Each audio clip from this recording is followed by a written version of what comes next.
ಒಪ್ಪಂದ ಮಾಡ್ಕೊಂಡು ಶುರು ಮಾಡೋಣ ಸ್ವಾಮಿ ಮಾಟನ.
ಆಮೇಲೆ ಕಾಲಕ್ರಮೇಣ ಒಂದೊಂದಾಗಿ ಒಬ್ಬೊಬ್ಬರಾಗಿ ಸಮಾನತೆಯ ಅಧಿಕಾರದ ತಂದು ಈ ಪಾಪ ತೊಳೆದು, ಆದರೆ ಇದನ್ನ ಸಂಪೂರ್ಣವಾಗಿ ಎದುರು ಹಾಕಿಕೊಂಡು ಹೋರಾಡಿದವರು ನನ್ನ ಒಡೆಯ ಹಿರಿಯ ಈ ಭಾರತ ದೇಶದ ಭಾಗ್ಯ ವಿಧಾತ.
ಸಮಾಜದಲ್ಲಿ ಒಂದು ಜೀವಿಯಾಗಿರ್ಲಿಲ್ಲ. ಅವಳು ಆಸ್ತಿ ವರ್ಣ ವಂಶ ರವಾನಿಸೋ ಒಂದು ಯೋಜನೆ ಆಗಿದ್ದು. ಈ ಜಾತಿ ಆ ಜಾತಿ ಸೇರ್ಬಾರ್ದು, ಆ ವರ್ಣ ಈ ವರ್ಣ ಬೆರಿಬಾರ್ದು, ಈ ಆಸ್ತಿ ಆ ಆಸ್ತಿ ಅವ್ರಿವ್ರ ಕೈ ಸೇರ್ಬಾರ್ದು. ಹಿಂಗೆಲ್ಲ ಆಗ್ಬಾರ್ದು ಅಂದ್ರೆ ಹೆಣ್ಣಿಗೆ ಯೋಚಿಸೋ ಶಕ್ತಿ ಕೊಡ್ಬಾರ್ದು. ಹಾಗೆ ಅವಳಿಗೆ ಒಪ್ಪಿಗೆ ಇದೆಯೋ ಇಲ್ವೋ, ಅವಳ ಬುದ್ಧಿ ಮತ್ತು ಮೈ ಮಾಗಿದೆಯೋ ಇಲ್ವೋ, ಅವಳಿಗೆ ಜಾತಿಯಲ್ಲೇ ಮದುವೆ ಮಾಡಿಸ್ಬಿಡೋದು. ಹೆಣ್ಣು ಆಸ್ತಿ ತಗೋ ಬರ್ತಾಳೆ, ಹಾಗಾಗಿ ಒಬ್ಬ ಗಂಡಿಗೆ ಹೆಚ್ಚೆಚ್ಚು ಮದುವೆ ಮಾಡಿಸಿದಷ್ಟು ಹೆಚ್ಚೆಚ್ಚು ಆಸ್ತಿ ಬರುತ್ತೆ. ಒಂದ್ ವೇಳೆ ಗಂಡ ಸತ್ರೆ ಅವಳು ನೀನ್ ಯಾವ ಗಂಡು ನೋಡದೇ ಇರಲಿ, ಹಾಗೂ ಅವಳು ಬೇರೆ ಸಂಸಾರ ಮಾಡದೇ ಇರಲಿ ಅಂತ ಅವಳು ತಲೆ ಬೋಳಿಸ್ತಿದ್ರು. ಅವಳು ಮನೆ ಬಿಟ್ಟು ಆಚೆನೆ ಬರಂಗಿರ್ಲಿಲ್ಲ. ಹೇ ನನ್ನಪ್ಪ ಸರ್ದಾರ, ಗುಡುಗಿದೆ ಕೈಯ, ಗುಡುಗಿದೆ ಕೈಯ, ನೀನ ಹೇಗಿದೆ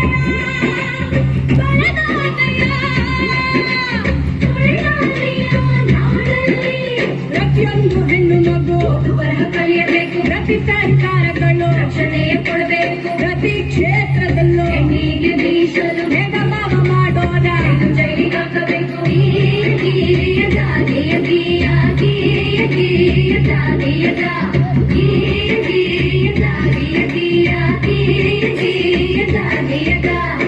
ಅದು ಅಲ್ಲದೆ ನನ್ನ ತಂಗಿ ಕೇಳೇ ಹೊಂದ ಮದರಂಗಿ, ಪ್ರತಿಯೊಂದು ಕ್ಷೇತ್ರದಲ್ಲೂ ಹೆಣ್ಣಿಗೆ ರಕ್ಷಣೆ ಇರಬೇಕು. ಹಾಗಂತ ನನ್ನಪ್ಪ ಸರ್ದಾರ ಕೊಡಿಸಿದ ಹಲವು ಸವಲತ್ತು. ಪ್ರತಿ ಕಾರ್ಖಾನೆಯಲ್ಲೂ ಪ್ರತ್ಯೇಕ ಶೌಚಾಲಯ, ಪ್ರತಿಯೊಂದು ಕೆಲಸಕ್ಕೂ ಸಮನಾದ ವೇತನ, ಹೆರಿಗೆ ರಜೆಯನ್ನು ತಪ್ಪದೇ ನೀಡಬೇಕು. ಹೆಣ್ಣು ಶಿಶು ಹತ್ಯೆ ಇನ್ನು ಮುಂದೆ ನಿಷಿದ್ಧ, ಹೆಣ್ಣಿನ ಶೋಷಣೆಗೆ ಜೈಲೇ ಶತಸಿದ್ಧ.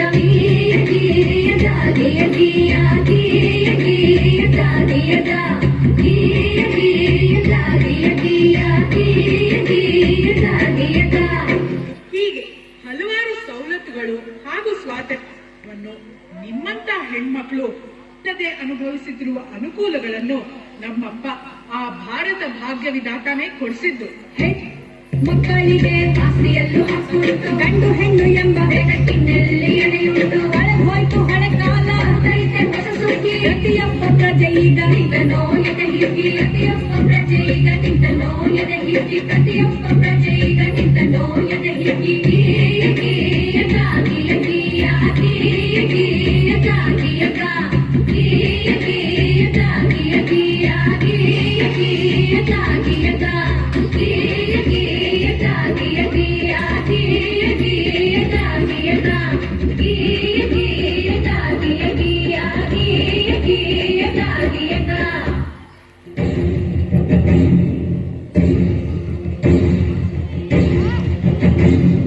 ಸಂವಿಧಾನ ಪ್ರೀತಿಗೆ ವಿಚಾರಿದಿರಾಯ್ದಕ್ಕೆ ಭಾರತದ ಪ್ರಜೆಗಳಾದ ನಾವು ಭಾರತದ ಪ್ರಜೆಗಳಾದ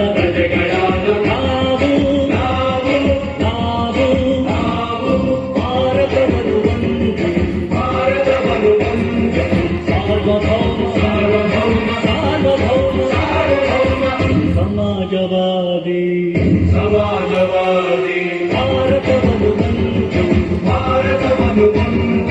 ಜಾತ್ಯತೀತ ಪ್ರಜಾಸತ್ತಾತ್ಮಕ ರಾಜ್ಯವನ್ನಾಗಿ ರೂಪಿಸುವುದಕ್ಕಾಗಿ ಭಾರತೀಯರೆಲ್ಲರಿಗೂ ಸಾಮಾಜಿಕ ಆರ್ಥಿಕ ಮತ್ತು ರಾಜಕೀಯ ನ್ಯಾಯವನ್ನು ವಿಚಾರ ಅಭಿವ್ಯಕ್ತಿ ನಂಬಿಕೆ ಧರ್ಮ ಮತ್ತು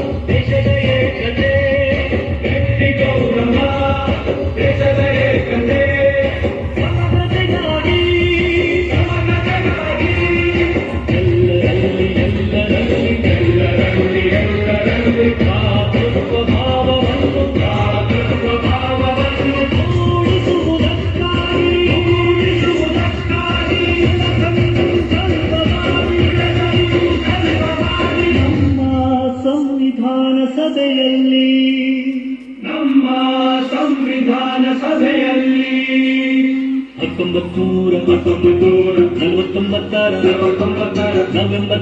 ನವೆಂಬರ್ ತಿಂಗಳ 26 ದಿನ ಈ ಸಂವಿಧಾನವನ್ನು ನಮಗೆ ನಾವೇ ಅರ್ಪಿಸಿಕೊಂಡು